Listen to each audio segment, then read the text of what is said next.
Acapulco, Mexico. This is Anarchast. Hey everybody, welcome to a special edition of Anarchast, a sort of debate edition. I don't know if I've ever actually done this, actually. I didn't even think about it till now. I don't know if we've ever had a debate on Anarchast, but I was actually at a restaurant here in Acapulco, and all of a sudden my phone started blowing up, and I saw this starting right before I left for the restaurant, and Adam said something to Larken, and Larken said something to Adam, and it just started blowing up. I saw that, and then as I'm at dinner, my phone's just vibrating like crazy. I'm like, what's going on? And it was both Adam Kokesh and Larken Rose, and they were like, we need to do this debate now. And I was like, well, I'm at dinner, so we figured out a way to do it. I'm going to let them sort of talk about what the debate's generally about, but in general, this is a sort of a dispute that they had about, I guess, Adam felt a little bit attacked by Larken while he was in jail on the most recent time, and Larken felt like Adam dissed him, so to speak, in street lingo to some extent, and they both wanted to sort of duke it out here on Anarchast, and of course that's fine. Of course, my first saying is, can't we all get along? But at the same time, it is good to have someone challenge someone, and the other person say, yes, I accept the challenge, let's do this. That's sort of how like the world really should kind of work. That's what all those things in the old days were, where I challenge you to a duel, but no one here's got a gun. Well, actually, they both got guns, I'm sure. I've got guns here now. Not within the borders of the USSA. I don't mess with the felon with a gun liability, Jeff. Oh, right. Sorry. Yes. I forgot all about all your restrictions and rules that you were under there, but I'm sure Larken does have some guns there. I've got some guns here, but this is not going to be a shootout. This is going to be a mental duke out, or whatever you want to call it. I'm going to leave it mostly up to them. So they both said they'd like to say a few things at the beginning, and then we'll get right into it. So Larken, go ahead. I think the main topic and area of disagreement here, it can sort of be broken into two pieces. One is just the general usefulness or lack of usefulness of using politics and elections and that whole game to try to promote the principles and the values of self-ownership and non-aggression and voluntarism. I will quickly say, I think in a very limited way that it is possible to do something sort of positive, although I still have complaints about it. But then the second part is, in particular, Adam's campaign. So the first is sort of the theoretical of what good could be done by having an anarchist run for office, and then specifically, what is his campaign actually doing, and is it actually doing anything to promote anarchism, or is it flying in a different direction, even to the point of being counterproductive?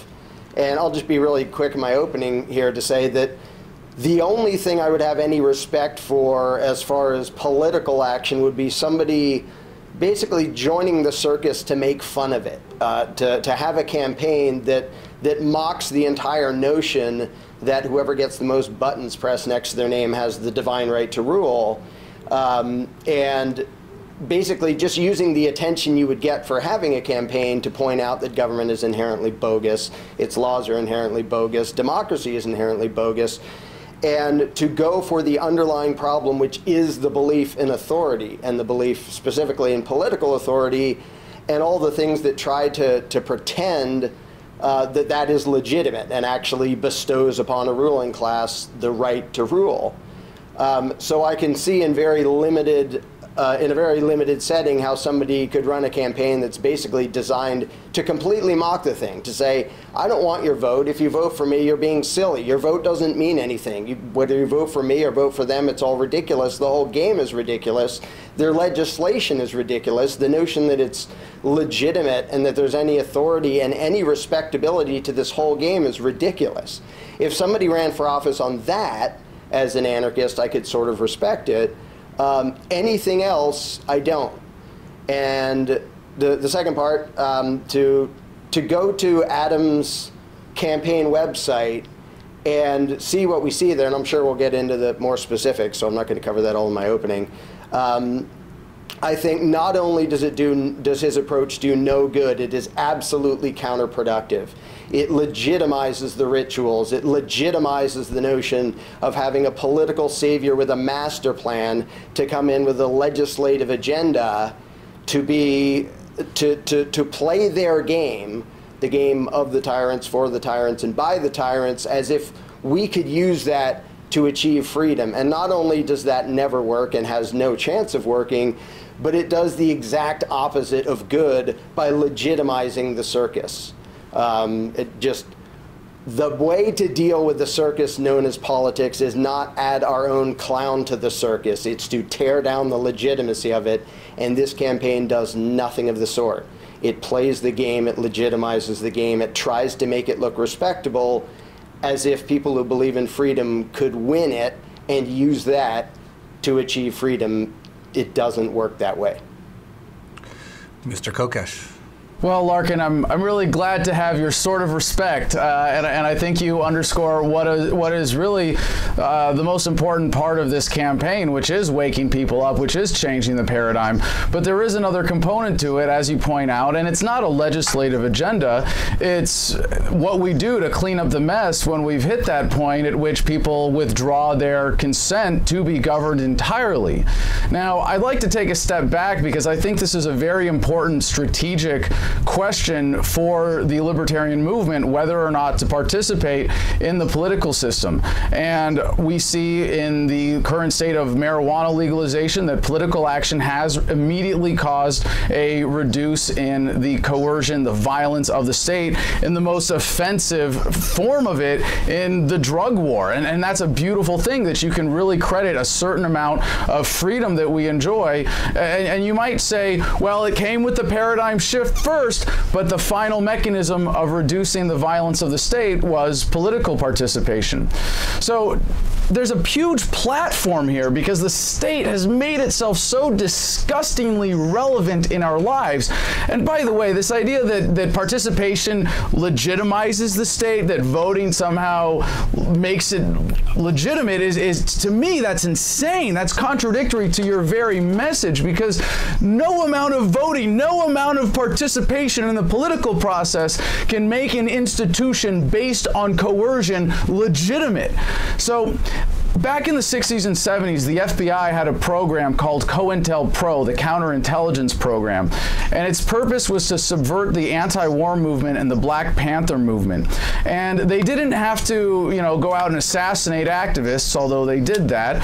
A lot of what they did was simply in rendering them less effective by attacking them, bad-jacketing, and creating division and discord within those movements. And I think this is a really bad, just part of the libertarian culture, that we have some people who would tear down other activists, who would attack other people who are doing good work, who are waking people up, who are using the political process to do what you say, Larken, is a good thing in spreading the message, and doing so very efficiently. Not everybody can make videos like you, not everybody can write books like you, and some people have to go out and say, well, I'm going to put my name on the ballot, I'm going to collect the signatures, I'm going to go out and I'm going to talk to regular Americans about what I believe in. And for them, the activists who make up the bulk of the Libertarian Party, this is the best avenue that they have for spreading a message.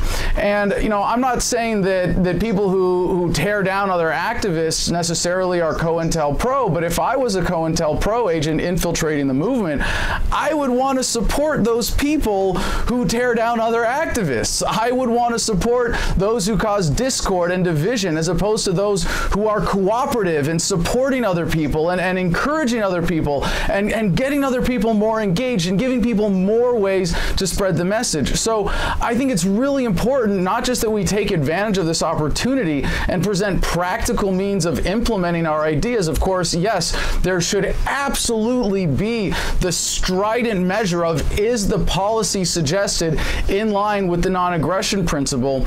And I wholeheartedly support the Libertarian Party statement of principles, because that's basically what it is. But when I have a platform that I don't want to be like Obama, you didn't build that, but I've built my platform with the help of a lot of other people. And Larken, I've interviewed you a couple times for Adam versus the Man. Jeff, you've invited me to Anarchapulco 4 times, and I'm really grateful for that. So many other people online have donated to things that I've done, have invested in my work and my activism, have shared my videos, have shared my work, and I take that as a very serious trust. And so I use my platform as much as I can to promote other people and lift other people up. And so I think that's, you know, it's a really important thing that we who have these platforms that are built with a lot of help and cooperation use them to spread a positive, unifying, and inclusive message. And the Libertarian Party participation in the political process is one way of bringing people together. And really the premise of my campaign is building a national consensus on the issue of whether or not the federal government should be allowed to exist at all. The consensus should be that it should not be allowed to exist at all, that we should withdraw all of our support, and should we be able to achieve that through the electoral process, that we have a peaceful, orderly, responsible way of getting out of this system as soon as possible. Now, I know Larken is a big fan of the other means of achieving freedom, of changing the paradigm, of getting rid of the most dangerous superstition of this belief in authority.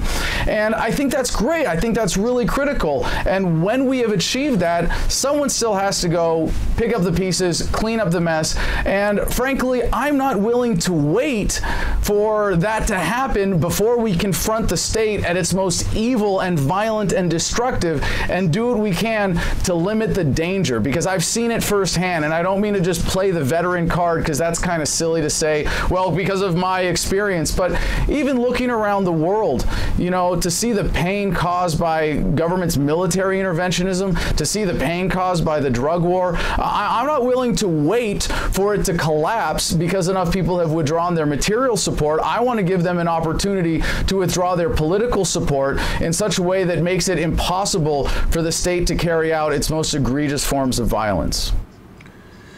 Let me pop in here and just put in my 2 cents. Of course, you were both at Anarchist this year. Of course, you're both top speakers every year because I really appreciate both of you, of course, and I think you both do really important work on your own sort of different ways. And pointed out, our biggest speaker this year with the biggest audience and a rousing standing ovation was Ron Paul, who has never fully even said he was an anarchist, although it's pretty clear he's pretty darn close at the very least. And everything he did while politically, as far as I can tell, was did not violate the non-aggression principle. He did not ever put his signature down on anything that ever extorted or hurt anyone that I know of. Maybe he did, but he was very well known as Dr. No. And when you look at the amount of people who've been on this show, I think he's the #1 person when I say, how did you become an anarchist? We're now over 400 now, which, Larken, I think back when you started, you'd be shocked. And I was shocked. I was like, I don't know if there's enough anarchists to have this show, but they keep growing, which is awesome. And it's because of people like both of your work.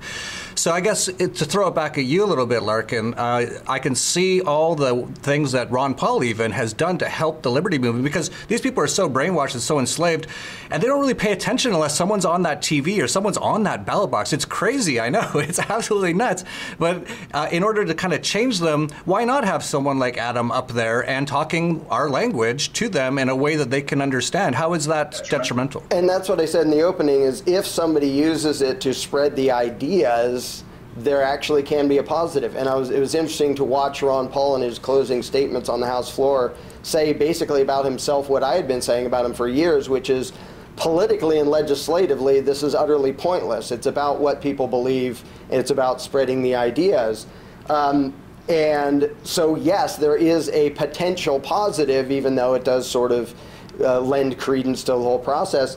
The problem is that's not what Adam is doing. And it's funny to hear the cliche political rhetoric of, can't we work together instead of tearing down, when it's just a disagreement over philosophy and tactics. Here is what his platform on his website says.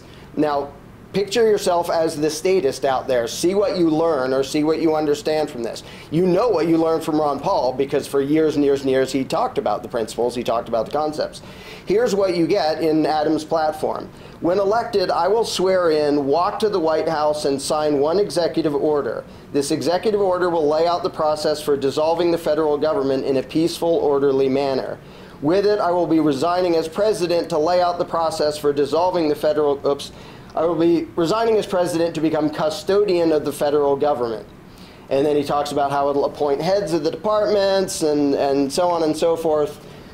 First of all, this is absolutely a legislative agenda.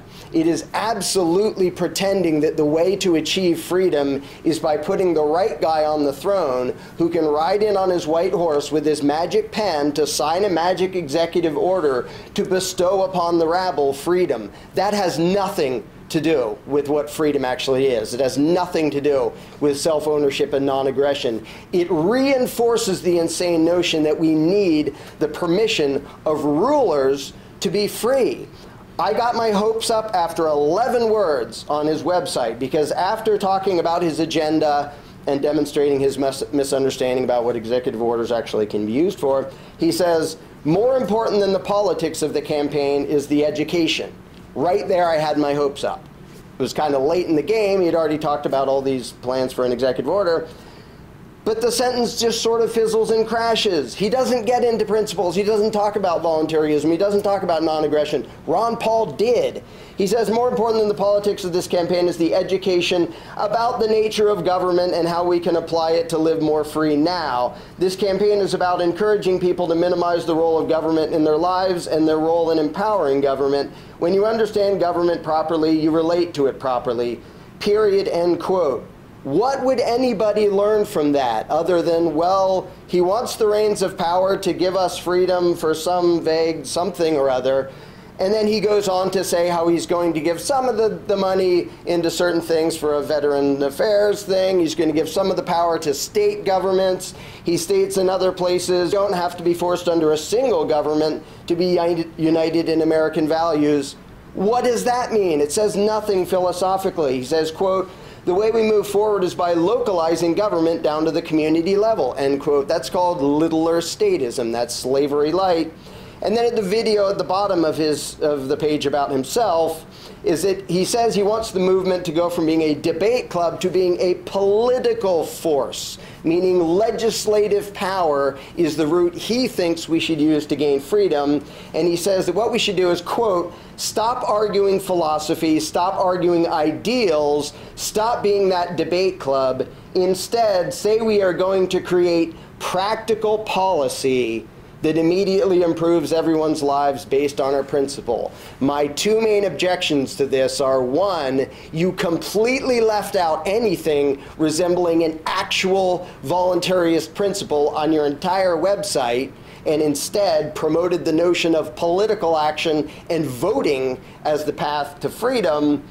And two, and more importantly, you are trying to get people to put their faith in the least practical, the least realistic, the downright delusional solution of getting President Kokesh elected by 60-some million Americans. You talk as if that is the practical solution, expecting 60 million Americans to vote for an anarchist to put him into power so we can sign a piece of paper doing away with the ruling class, which, by the way, that's not how federal law works at all. But since there is exactly zero chance of you winning, that discussion is completely unnecessary. It is delusional to talk as if this is a practical solution. Magical fairy dust has a better chance of achieving freedom than running for office and having this kind of campaign. Adam? Well, there's so many misrepresentations in there, I don't know where to start. But Jeff, I got to go back to you first with Ron Paul. And I know this is hard to believe, but you're actually not giving him enough credit. When I was on RT in 2013, I got to interview him when he was a member of Congress, and he specifically said that he was a voluntarist and explained exactly what that meant. So even there, he was at least a voluntarist, and if you want to make that synonymous with anarchist, as I would, in the sense of having no rulers, I think he was from the beginning. But even more recently, in the speech at Anarchapulco, I don't know if you caught this line, he kind of went over it very quickly, and I was getting ready to applaud and stand up. I thought this was Ron Paul's coming out as an anarchist, not necessarily using that word, of course, but he said, we want to get government eventually down to zilch. And I was like, wow. So I thought, you know, Jeff, you got to take more credit credit for yourself too for setting that up in that wonderful speech and that incredible moment. So I guess to get to some of Larken's points, you're definitely reading a very small part of the website, but there's a big connection there to my main website, which is the Freedom Line, where you can get my book, which I should have a copy of handy here. I can pull out and hold up for the viewers who are watching this. And it's a very clear political manifesto, or anti-political manifesto as I like to refer to it, which talks about how we achieve a voluntary society by changing our relationship to government, very much in line with what Larken advocates. But when you say legislative, I really do disagree with that, because I'm not trying to legislate anything. That's really the point. Now, I've got another debate coming up with someone else from Steam It, and one of the things that they wanted to make it a very formal debate with a specific resolution, and one of the terms that he used in that was, and it's Graham Smith, I believe is his name, Kafka Anarchy 84, and he put in the authority and control. And in that sense, yes, I am asking for the authority and control over the remaining physical assets of the federal government to go in like a bankruptcy agent. And I said, do you really mean authority and control? And he said, well, I had to use the example. Like if you see a mugger and a mugger steals somebody's wallet and drops it on the ground, is it right, is it within voluntarist principles to pick it up and give it back to the person it was stolen from? Would that be authority and control? And he said, yes, in a sense, that would be authority and control. So in that sense, yes, as returning the stolen property of the federal government in a peaceful, orderly manner, yes, I think I am asking for that authority and control. But in the bigger sense, this idea of localization is a totally different tactic from what a lot of people are advocating for. And you might say that this is political. You could say that it's legislative, but legislative means of legislation. I'm not talking about passing any legislation. What I'm doing is declaring the federal government of no authority. That's also front and center on the website, to say that the federal government will be declared of no authority whatsoever. None of its laws will be enforceable immediately upon the signing of this executive order. And the reason this is such a wonderful possibility that is much more realistic than winning on a Gary Johnson or even a Darryl Perry kind of platform is that it's about building a consensus to localize government. I think this is where a lot of anarchists really go wrong, in saying that we can't have anything called government. And I wrote a post about this on Steam It today, ending the anarchist-minarchist debate once and for all. If your idea of libertarian means that people should have rulers, and I've never heard that definition, then fine, you're not an anarchist. But everybody else, and that's 90+% of people I know who identify as libertarian, are anarchists. But when you think about perhaps the Hoppian model of the ideal of local private enclaves of people coming together voluntarily at the community level to form organizations, are we going to put a gun to their head and say, well, that's voluntary, that's not coercive, you can't call that government? So really, as an anarchist, the ideal that, you know, and I don't prefer to identify as an anarchist because it's not really descriptive to most people of what I believe in. I identify first and foremost as a libertarian, but to be philosophically precise, I say voluntarist.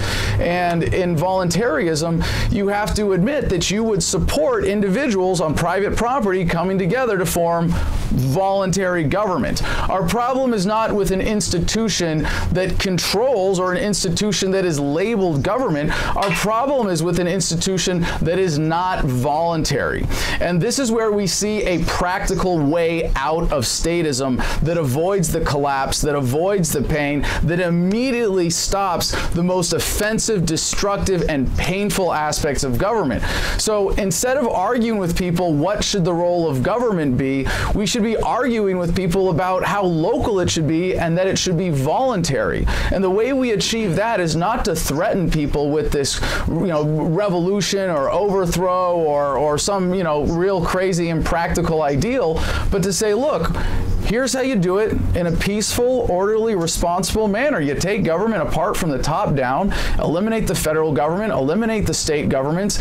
And imagine if we got government down to the county level here in the United States, as libertarians, even if you identify as an anarchist, we're pretty much done at that point. Government is insignificant. Government is easy to fight. Government is easy to secede from on your own property. You can break off and start your own community, your own Hoppian enclave if you want. And really, if people want government to do certain things, we shouldn't be saying, no, government can't or shouldn't do that. We should be saying, okay, well, can you do that voluntarily at the community level? And that's really a big part of what the message of this campaign is. But as you know, I am inseparable from the message of freedom that I've put in my book of voluntarism. And that is something that we are definitely using this platform to promote. And so far, it's been an amazing experience. I've done about an interview a day for the last 2 months, some on some big platforms, some on some mostly on very small platforms. But I get to talk to people who would never listen to this message otherwise, who never would hear this, who would never seek it out on their own.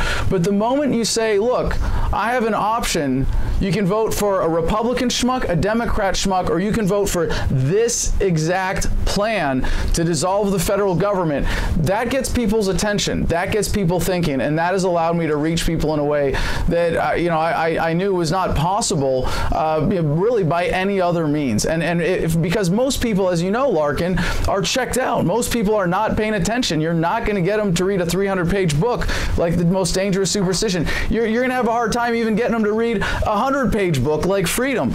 But if you can connect with them on this level and get the idea of voluntarism out front and center first and foremost, that's how you change the world. That's how you wake people up. That's how you bring people together, uniting left, right, and center against the common enemy of big centralized government. Can I just pop in here, Larken? I said I was going to stay mostly out of it, but I do have some comments, and you can totally just respond to Adam's. You don't even have to respond to mine. But to me, like, attacking this problem from every angle is the best way to go, and we don't really know exactly which solution's going to work necessarily. One thing that I really like, though, is people doing stuff, because what I found in sort of this community of anarchists is a lot of people talking philosophically, and you've heard this before, even Lauren Southern was trying to use that against you. It's a book club, it's all philosophy. Not a lot of people are actually doing stuff. I'm actually really curious to see what will happen. I think what Adam is trying to do is incredibly interesting. If you look at what Ron Paul was filling like football stadiums with like hundreds of thousands of people, and then I think he was up against Mitt Romney or something, and he had like 50 people in a school gym, and then of course he won. We know it's all rigged and all that, but at what point can they not stop this from really, they can't control it anymore? And we have the internet now. Adam's a great talker on the internet. He's done all the shows and stuff. He knows how to do these sort of things. If he can get out there, and unlike Ron Paul, I think, we can dispute this, but I think Ron Paul didn't actually want to win, and Larken, you would love that. But Adam kind of wants to win, and he has a pretty good plan, in my opinion, to just reduce the size dramatically, and then let's see what happens after that. So to me, we still have, I'm being an optimist here, we still have like, 2 years left till 2020, and I'm not good at the maths. And I'm seeing so many changes, and Larken, just to briefly just mention this, you've even changed on your optimism about what's going on, because I think we're all seeing it. We can just see it. Even Anarchapulco is sort of like a microcosm of everything going on. It's just doubling, tripling. People are like, oh, I didn't even know this was a solution. Now that I know, everything's so clear. People are waking up. We have the internet now. So in my opinion, it is not out of left field that Adam somehow, with the help of a ton of people and everyone watching this, do whatever you want to do, but, get out there, talk about this stuff everywhere, which is sort of what Adam's trying to do. There's a possibility that he could break through this, all the walls they put up and all the propaganda and all the rigging, and make people realize this is all a sham just by doing what he's doing by 2020. Because Larken, I'm almost done here. You said when I first interviewed you, I think I asked, and I'm just going off the top of my head here, will we ever see anarchy in our life? And I think your answer was something pretty close to no, or like 50 years or 100 years. And then I think you said it recently to me, like 10 or 20 years. So you're like getting closer there too. So what is the problem with Adam trying to do this angle, or just answer Adam's questions if you want? I just wanted to throw in my 2 cents. I'll answer them both at the same time. If the principles of voluntarism were first and foremost, I wouldn't have the objection. They're not. That is not what his campaign is about. His campaign is not about the principles of self-ownership and non-aggression. His book may be, what he says in talks may be. His campaign is about him. And it is about the notion of him, like I said, riding in on his white horse with his magic pen to sign the magic executive order to give us freedom. It is absolutely not about me. And that is what your platform says. And to, first of all, to promote that as any kind of practical solution, as if that's going to happen, is just a misunderstanding of human nature and reality and math. If a quarter of the population were voluntarists, they would lose every election, and there wouldn't be a ruling class anymore because they would have just disobeyed them out of existence. But way before you get anywhere near being able to elect an anarchist, which would require like 60-some million people to vote for him, and there's 2 parts of this. Way before you get to that, you don't need that anymore. And the exact opposite of the message of voluntarism and self-ownership is the notion that we need somebody there to write on a piece of paper, and that there's any chance that that would ever happen. And by the way, if a miracle occurred and suddenly half the population were delusional enough to vote for you, and by the way, most anarchists I know, including myself, aren't going to vote for you, so your base already doesn't believe in political action. If by a miracle you got 60 million people to vote for you, which never in a billion years would happen, you would quickly find out that executive orders don't do that. The president can't unilaterally do anything, and you would immediately be impeached for violating your oath of office. None of it works the way you're pretending it works. And the entire agenda is about you. It's about getting attention to you and getting glory to you, because you know this isn't how it works. Tell me, I'm going to ask you directly, do you really and truly believe that there is the slightest chance that Adam Kokesh will be elected President of the United States by the American people in 2020? Well, I'm actually going to be elected to be custodian of the federal government, as it says on the website, because the first thing I'm going to do is resign. But no Larken, office, I'm really nice disappointed thought. because you're misrepresenting so much. First of all, I hear all over the country traveling, talking to libertarians, I would never vote, but I will vote for that. And it's very clear on my platform that what people are voting for is not for me to be president, but for the exact executive order that is going to be on our website by 2020. So this idea that, oh, you can't do that because the executive order doesn't work that way, it's like, well, you guys can't just declare independence from the crown. The king will never go for that. That's absurd. But the thing is, when the American people decide decisively, irrefutably, through the American electoral process that we don't need a president, we don't need a federal government, no asshole in a suit in Washington, D.C., no congressman, no senator, no Supreme Court justice is going to stand in our way. So it really doesn't matter at that point who I am and what the plan is even, because at that point the American people will have asserted clearly, irrefutably, that the federal government should have no authority whatsoever, and they will withdraw any material support necessary to get rid of that institution. But what I'm offering is a specific offer to dissolve the federal government in a peaceful, orderly, responsible manner that is like a bankruptcy agent going in, and that is entirely in line with voluntarist principles. And more importantly, in localization, it's something that people can get behind. And I've done 3 national tours where we've hit all lower 48 states and gone to hundreds of cities, and everywhere I go, people who are sick of the political process, people who are principled non-voters will say, I would never vote for a ruler, but I will vote to dissolve the federal government. So absolutely, we can do this. We can build this consensus. We can bring about this shift. We have come to that point. And I got to say, Larken, I'll give you some credit for it, because it's because of the work of so many people like you that we have had enough of the shift in the paradigm. We have gotten the message out in so many ways that people are ready for this. But I want to challenge you, Larken, because earlier you said that this was just about this bigger strategic picture. It wasn't about any immediate, I forget the exact wording that you use, but no, this can't we all get along is not just can't we all get along, it's let's work together for the cause of freedom. And just today I was going over your article on Steam It, attacking political activism. I've seen your posts, like when you attacked me when I was in jail. In the last 2 years, the entire time you've been on Steam It, and now I'll even say, you know what, if you don't want to have anything to do with politics, if you don't want to help me in any way, that's fine. I want to help you. I want your message to get out there. I want you to be more effective in waking people up. And we are all more effective when we wake other people up and we share our platforms and we collaborate. And you've shared exactly 4 posts in the last 2 years, 3 from your girlfriend and 1 from my ex-girlfriend. So I want to talk about this. I want to invite you to embrace a policy that's more about sharing and collaborating. And if nothing else, like I've made it a part of my policy on Steam It that for every 2 posts that I put up, I'm going to re-steam somebody else's. And I said this publicly at Anarchapulco. And I invite anybody who's watching this, if you're not on Steam It, get on Steam It. Get away from the corporate, centrally controlled, government backdoor bullshit sponsored social media websites.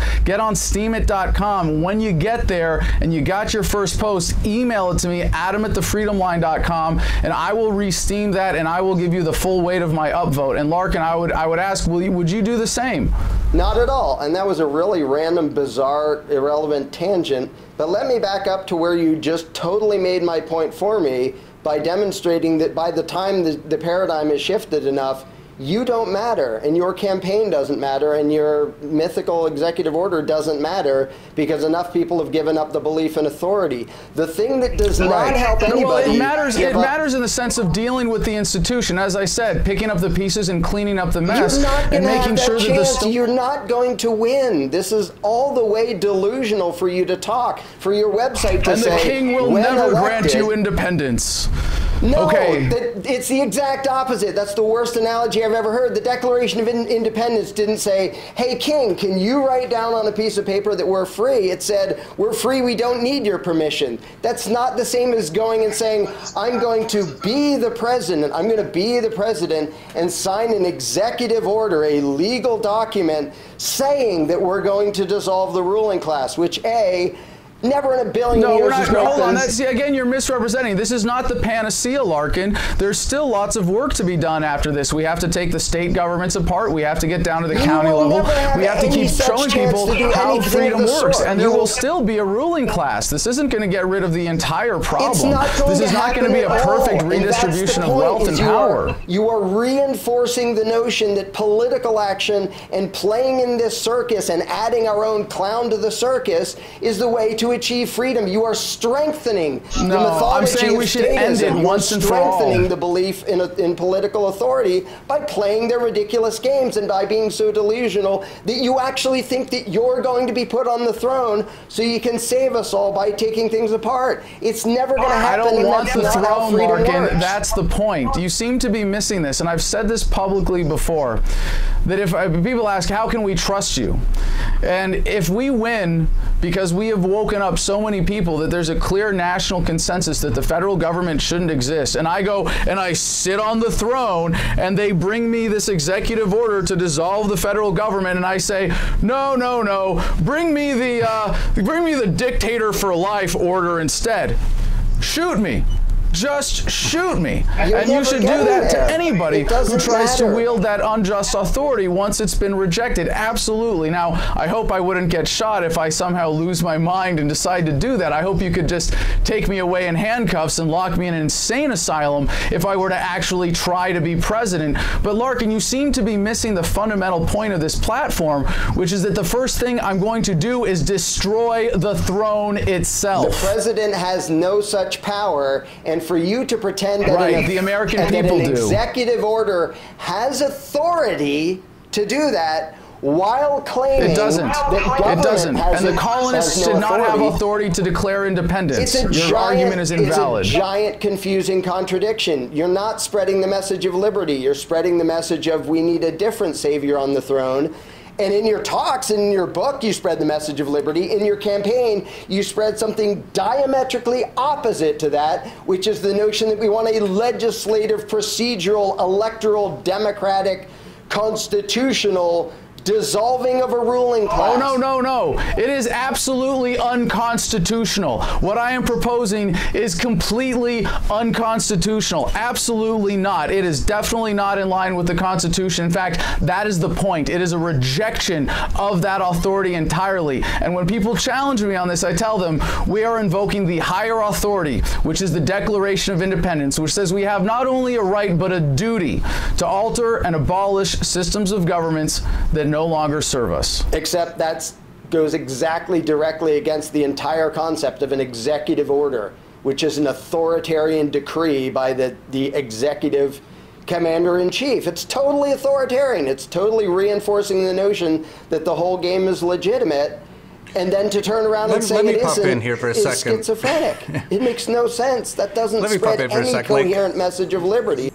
I just want to pop in here, like, I love the fact that anyone's doing any of this stuff. Like, this is all awesome to me. Like, the fact that it's like 2018 and there's an actual guy who actually probably will win, unless he really screws it up, the Libertarian candidacy over those, everyone here can agree on Weld, and I hope probably Johnson as well, but definitely on Weld, that they were not doing anything close to even representing any sort of voluntary platform whatsoever. The fact that Adam can do that, and then if we get enough momentum, he could be all over the place spreading a lot of these messages. Now, yeah, there's some details on, you know, that he has on his website there that you can dispute or whatever, but that sort of has to talk that language to those sort of brainwashed people, right? That's all they know. That's if you just went to the website and said, I'm an anarchist and screw the government, and like, they just know exactly, he's not trying to talk their language, in my opinion. Isn't that sort of what you're doing, Adam? Absolutely, and I'm glad you mentioned that, Jeff. And for those who you know, don't agree with the tactics by which I'm proposing to dissolve the federal government, and I have to say, this is where, you know, we have to really get our hands dirty and say a lot of money has been stolen, and we want to get it back to the people it's been stolen from, but it's been shuffled around and confused in so many ways that there is never going to be a perfect solution. There is never going to be perfect justice.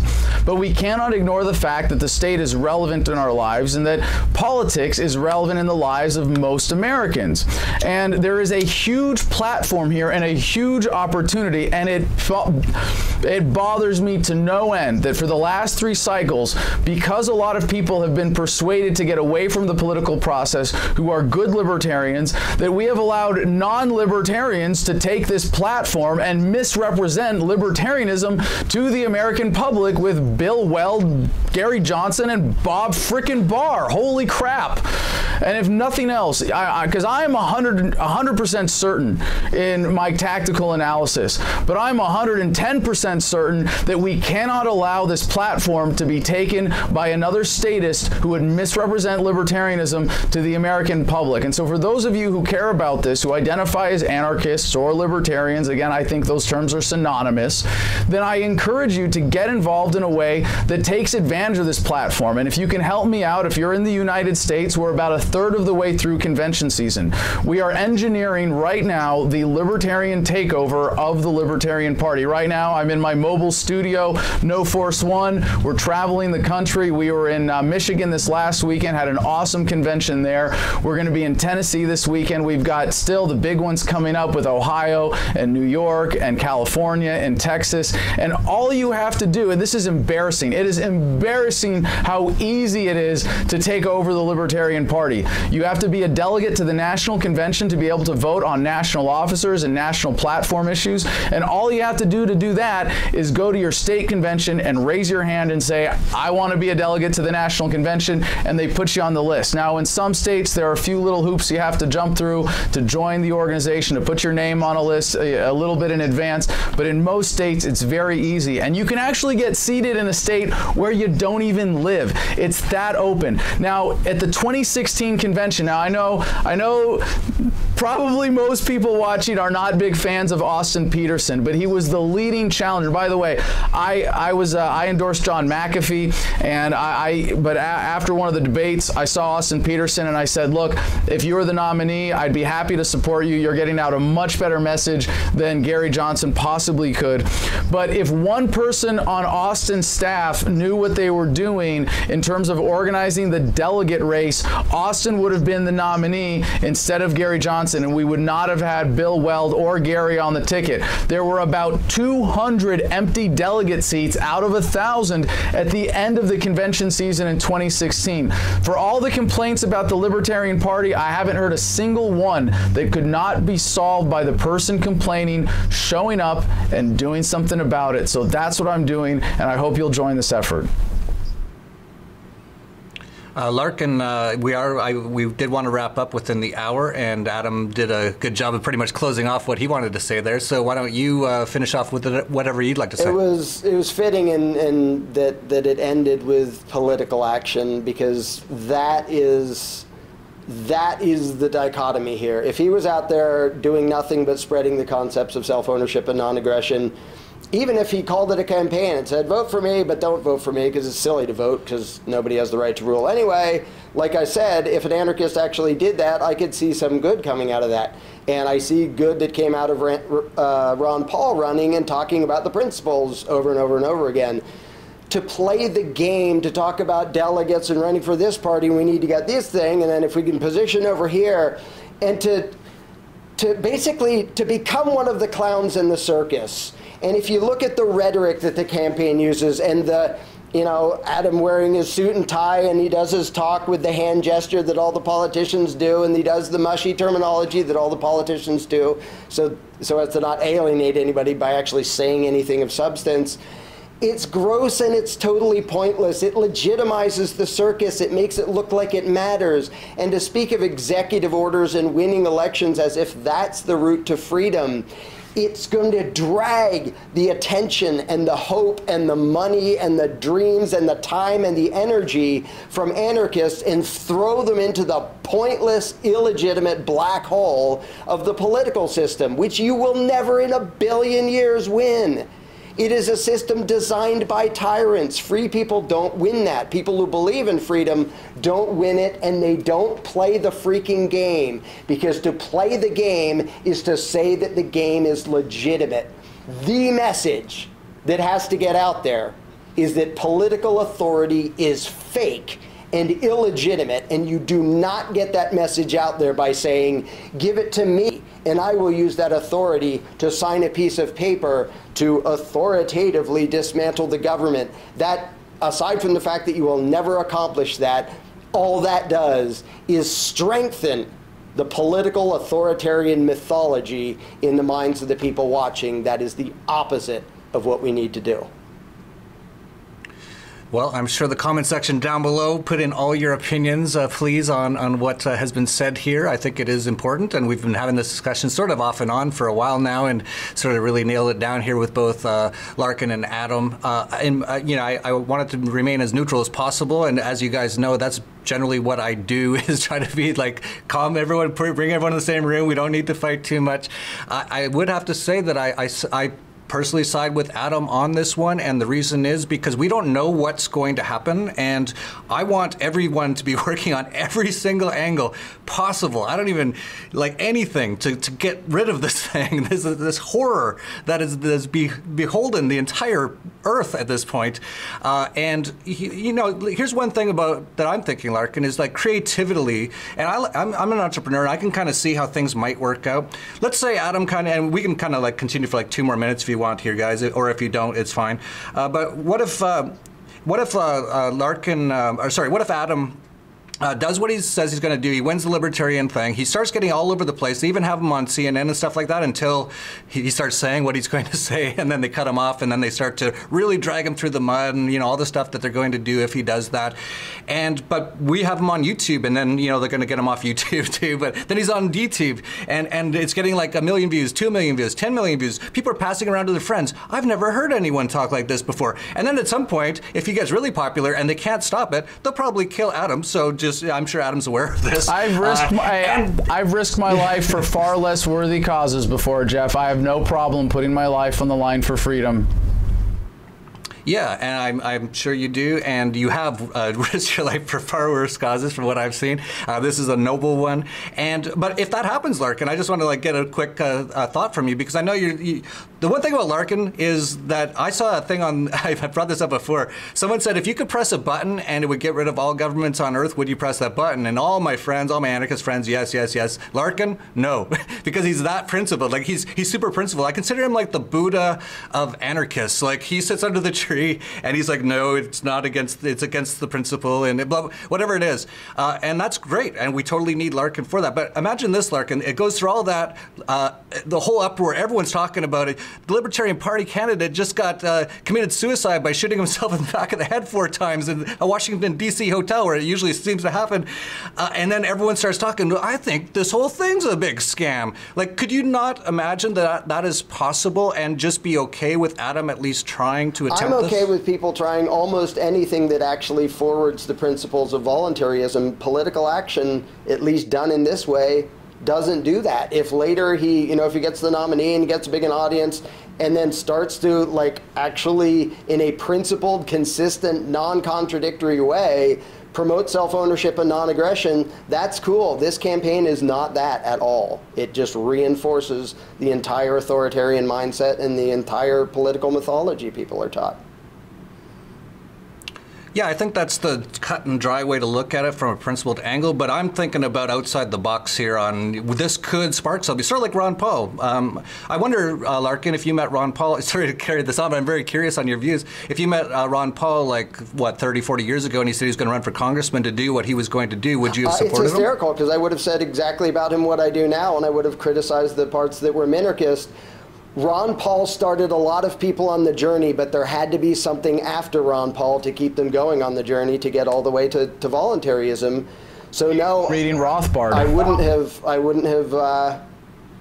have condoned his. I wouldn't have voted for him. I wouldn't have condoned his whole political attempt, his whole legislative attempt. But I would have been glad he did it, because it started people on a journey that ended up where they should be. Backing the journey up to politics is the wrong direction. We should not be doing that. So you kind of said there that you would have said the same thing as you're saying to Adam now, but you are glad that he started a lot of these things that we're in right now. So would you be okay if Adam goes off, does what he's going to do, and it somehow unexpectedly sparks some voluntarist sort of thing happening in the whole world because of what he was doing? Would you look back and go, I'm glad Adam did that? Or would you still be like, oh, it'd be better if he hadn't done that? I'm glad Trump is doing what he's doing and Obama's doing what he's doing, because it demolishes the legitimacy of the state in the eyes of a lot of people. I totally think that good things come from misguided attempts, but that doesn't mean we should be trying for misguided attempts. And if, whatever the outcome, if it ends up drawing more attention to voluntarism, that's great. In the meantime, it's my job to point out when there are massive contradictions and when there are things mixed into the message that's just confusing the hell out of it and reinforcing the thing that matters, which is the belief in governmental and political authority. And running a campaign like this does exactly that. It reinforces it. Yeah, and you absolutely, when I want to know what the super principled position is, I'm like, what does Larken say? It's like, I know he will know the 100% principled position on it. But well, hold on, Jeff, if I may address that, I think there's a really false divide in general in our movement between principle and pragmatism, and I think it's really dangerous. Principle, yeah, those are the words that keep coming up with us, right? So this is an issue. Principle is pragmatic. That's the point of having principle. It tells you what to do. Your principles guide your actions and your behaviors. And for me, there's a principle that I see in providing value to the world and not giving in to evil, but moving, as Mises would say, ever more boldly against it. And so it's not enough for me to sit on the sidelines when there's a great opportunity, when there's a platform here, when there's a way to engage and wake more people up and actually do something and confront the state directly and say that its authority is completely illegitimate. And so I really think it's it's a gross misrepresentation what Larken is saying about this campaign. Now, I guess in some abstract way, he can say that by asking people to vote, that's legitimizing the system, and I've made my point clear that no amount of voting can legitimize government. That's fine. But Ron Paul was able to do what he was able to do, advocating for constitutionalism. And he did it because he was able to bring people together and stand on his principles. And so I think we shouldn't be afraid to step into the bigger arena, to go out and talk to people who disagree with us, to reach as many people as we possibly can. And like you said, attack from every angle possible. There's a way here to reach people that if we just stay out of that conversation will be dominated by statists, and there are millions, if not billions, of people who will never hear this message if we stay away from that conversation. One sort of last thing for Larken here, and it's not like I'm picking on you, Larken, but I just want to hear what you have to say on these things, is would you, based on what you know now about Adam, and I don't know if you've learned anything new here, you probably haven't, but just from this conversation, would you be more open to, or a funny way of saying it, more open to attacking Adam less?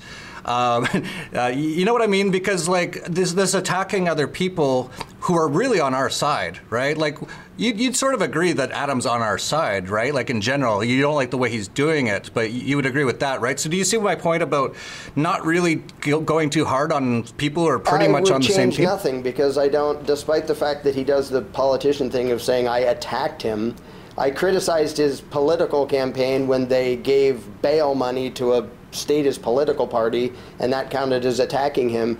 I attack what I see as basically statism and the mangling and perversion of voluntarist principles into this weird political movement thing, kind of half principled and half playing the game. I'm not going to start letting it slide when people are doing things that I think A, are not going to do anything to accomplish freedom in a practical sense in the real world, and B, are actually confusing the issues and confusing the philosophy.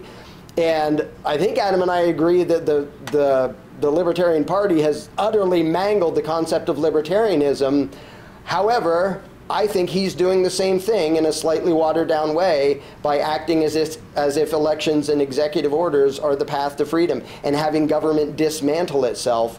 That's not how any of this works. And to put people's focus in that direction and to reinforce that notion that that's the solution is to reinforce the basis of statism. And when somebody does that, I'm going to always call them out on it. And if they want to call them that, me attacking them, well, that's a good politician spin to put on it. I'm going to attack statism in all its forms. Well, I think both sides gave a good snapshot of what they believe, and I can see both sides as well, and I think we can still remain friends after this, and no one needs to get hurt, and we'll see what happens with Adam.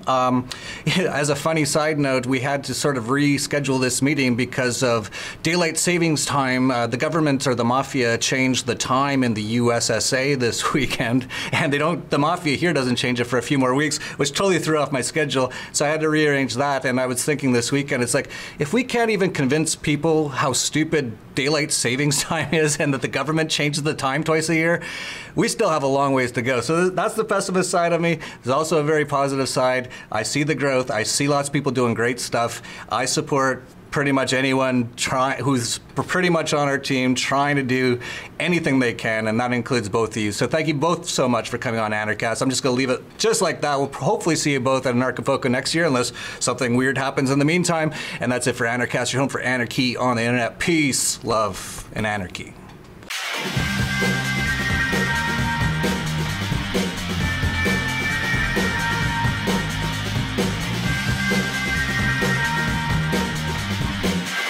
From Acapulco, Mexico, this is Anarchast.